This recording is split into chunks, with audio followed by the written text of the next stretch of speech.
एक 2 मिनिट दादा 1 मिनिट बोला ते फोटो म्हटलं तर आदरणीय पवार साहेबांवरती प्रेम करणारा तालुका म्हणून आधीपासून ओळख आहे. आपल्याला फक्त तळागाळापर्यंत आपलं चिन्ह पोहोचवणं ही आपली तारेवरची सोबत आहोत म्हणून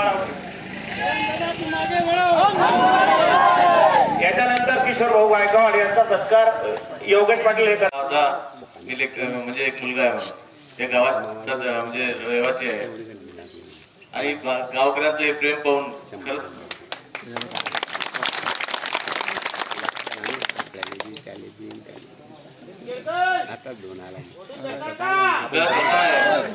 देशाचे सर्वोच्च नेते श्रद्धांजली पवार साहेब आपल्या राष्ट्रवादी काँग्रेसचे राष्ट्रीय त्याचप्रमाणे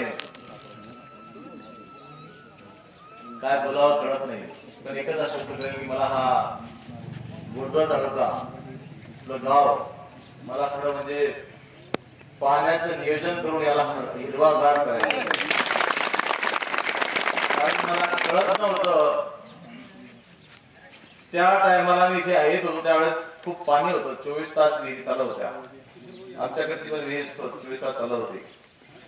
सॉरी मी माझ्या भावनेच्या भरात मी थोडं विसरून गेलो. आजच्या कार्यक्रमाला उपस्थित आमच्या पक्षाच्या काय आहे की एवढं सर्व एका जमिनीत करणं खरं तर मी सांगतो मी खूप भाग्यवान आहे.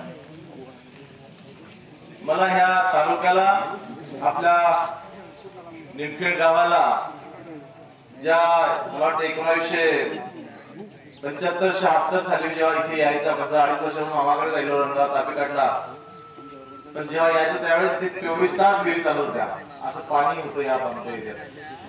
परंतु आता पाण्याचं नियोजन फार जरुरी आहे आणि जर हा आमचा एरिया आपला एरिया जर हराभरा झाला पाणीयुक्त जलयुक्त झाला तर मला असं वाटतंय की आपल्या गावाची उंची चांगल्या प्रकारे वाढेल. सर्वांचं आर्थिक नियोजन चांगलं होईल. त्याप्रमाणे बाकीच्या सुविधा वाढतील आणि ते डेव्हलपमेंट करणे जरुरीचे आहे. जलसिंचन योजना ही आपली अडवलेली त्याला सुद्धा आपण पुढे नेऊ. त्याचप्रमाणे गावाचं जे काय सुशोभीकरण आहे गावाला स्मार्ट गाव बनवण्याची जबाबदारी ही मी घेईल तुम्हाला आश्वस्त करतो. खूप काही आहे खूप प्रश्न आहे शेतकऱ्यांचे प्रश्न सारखे तुम्हाला आपल्या गावात बोलायची गरज नाही आपल्याला कल्पना आहे.